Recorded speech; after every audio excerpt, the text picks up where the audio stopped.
Hello student, पिछले video में हमने आपको एनसीईआरटी के प्रश्नावली 2.2 के 2 क्वेश्चन यानी कि इस एक्सरसाइज का 2 क्वेश्चन करा चुके थे।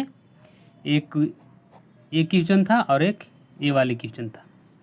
इस वीडियो में ए वाले क्वेश्चन कराएंगे और ए वाले क्वेश्चन कराएंगे। 2 वाले क्वेश्चन अलग से वीडियो में कराएंगे क्योंकि वीडियो लंबा हो जाता है तो आप लोग देख नहीं पाते क्योंकि बोर हो जाते हैं।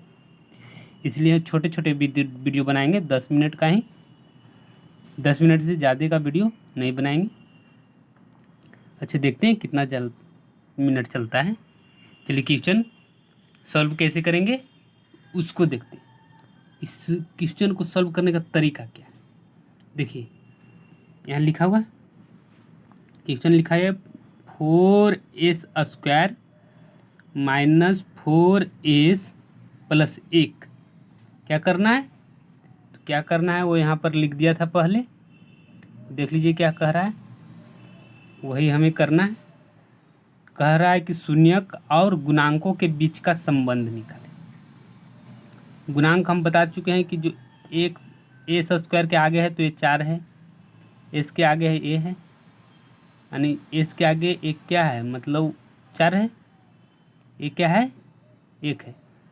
इसको हम ए बोलते थे, सॉरी इसको हम ए बोलते थे, इसको हम बी बोलते थे, इसको हम सी बोलते थे। अब कहिएगा यहाँ ये एक्स स्क्वायर रहता था, यहाँ एक्स रहता था तब बोलते थे। तो ए वाले A B C D Z तक कुछ भी अक्षर होना चाहिए, ये नहीं कि एक्स ही लिखा हुआ रहे बहुपद में, यानी कि ए बी सी डी के अक्षर को चर कहते हैं। तो यहाँ चर होना चाहिए, चर, और यहाँ अचर। तो चर के स्क्वायर के बगल वाले को हम ए कह देते हैं। चर के, ये चर का स्क्वायर था, ये चर है।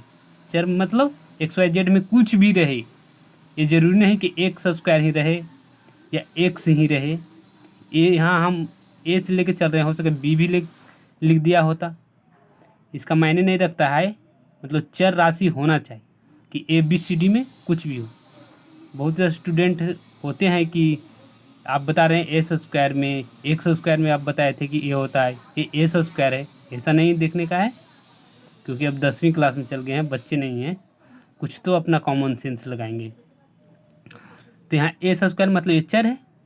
चर राशि किसको कहते हैं, ए बी सी डी के सभी जो लिखल रहे उसको हम चर ही बोलेंगे। तो बोलिएगा ए एक्स स्क्वायर प्लस बी एक प्लस सी, इसमें भी तो ये बी है, इसमें भी तो सी है, इसमें भी तो ए है, तो ये फिर अचर क्यों हो गया। यही सब मतलब छोटे छोटे बताने में वीडियो लंबा हो जाता है। खैर लंबा होता है तो होने दीजिए, बट जो कॉन्सेप्ट है वो क्लियर होना चाहिए। तो हम ए को भी चर तो बोल सकते हैं, लेकिन अचर से तुलना क्यों किए, तो यहाँ ध्यान रखा जाए, यहाँ ध्यान ये रखें कि अगर जो मान लिया कि 2 अक्षर दिया है, एक्स दिया है और वाई दिया है, जब एक्स दिया है और वाई दिया है, दोनों एक साथ दिया, जैसे यहाँ पर दे X Y square plus X Y plus Y. तो हमें क्या देखना है, हमें देखना है कि अचर कैसे होगा। तो अचर वो होगा जो बदलते रहे, यहाँ ए है, यहाँ बी हो गया, यहाँ सी हो गया। इसलिए हम इसको चर अभी नहीं मानेंगे, चर है लेकिन चर अभी नहीं मानेंगे बहुपद में। इसको क्या मानेंगे, अभी अचर मानेंगे। क्यों मानेंगे कि यहाँ ए है, यहाँ भी ए रहता तो देखा जाता, यहाँ भी ए रहता तो देखा जाता, लेकिन यहाँ ए है तो यहाँ बी हो गया और यहाँ सी हो गया। बट यहाँ एक्स स्क्वायर है तो यहाँ एक्स है, फिर यहाँ एक्स के पावर 0 है। इसका मतलब चर हम इसमें इसको मानेंगे और जो बदल रहा है उसको हम अचर मान लेंगे। ऐसा समझ में, ये कन्फ्यूजन रहता है कि ए बी सी डी का अक्षर बोल लिए तो ए बी तो ये भी है तो ये भी चर होना चाहिए, नहीं, यहाँ बदल रहा है मान, लेकिन ये बदल रहा है, ये एक्स स्क्वायर एक्स है, एक्स की पावर 0 है, चलते जा रहा है, मतलब एक्स में ही दिखाया जा रहा है, इसीलिए ये चर हो गया, ये अचर हो गया। अब आया समझ में। चलिए क्वेश्चन क्या है, क्वेश्चन देखते हैं। क्वेश्चन तो देख लिए, मतलब इसको सोल्यूशन देखते हैं। तो शून्य के निकालने के लिए क्या करते हैं, तो पहला कॉन्सेप्ट है कि किसी भी बहुपद को शून्य के निकालने के लिए बराबर जीरो कर देंगे। ये बहुपद दिया हुआ है, इसको जीरो कर दिए। अब जीरो कर दिए तब क्या करेंगे, तो दूसरा स्टेप में क्या करेंगे, हम इसको दूसरा स्टेप में अब सॉल्व करेंगे, मतलब हल करने की कोशिश करेंगे। तो हल कैसे करेंगे, तो ये दिया हुआ है ऐसा, तो इसको गुणनखंड तोड़ेंगे।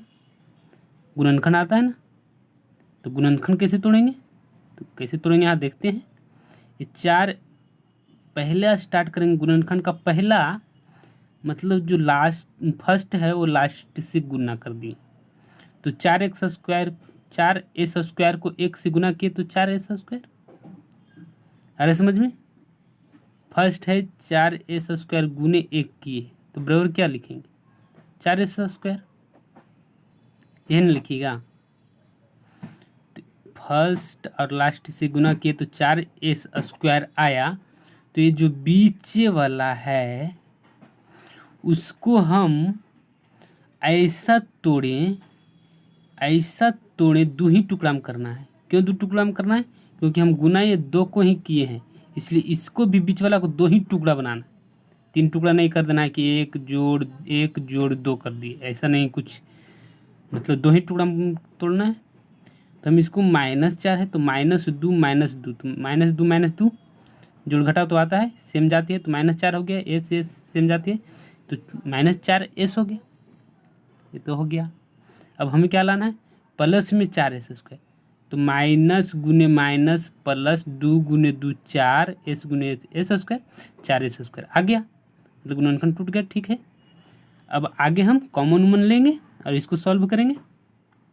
तो 4 को हम लिखे 2 गुने 2, s को हम लिखें s² को लिखेंगे, s² है मतलब 2 बार s गुने s, माइनस 2 गुने s माइनस 2 गुने s गुने 1 प्लस, तो -1 गुने -1 अंदर में हम लिख सकते हैं। अब देखिए ये वाला गुना है, गुना के बाद वाला जोड़ रहे या घटाव रहे, उसके बाद वाला हम कॉमन देखेंगे। गुना के बाद जोड़ रहे, ये बाद है ना, पहले आगे रहता है, तो गुना के बाद जोड़ रहे या घटाव रहे, उसके बाद वाले में हम देखेंगे कि क्या मिल रहा है, दोनों में है सेम। कॉमन किसको कहते हैं, दोनों में जो सेम रहता है उसी को कॉमन कहते हैं। तो 2 गुने s², सिर्फ माइनस अभी नहीं लेंगे, 2 गुने s² है, इसमें 2 गुने s² है, इसको और इसको बाहर निकाल लिए तो यहाँ 1 बच गया, माइनस था माइनस हो गया।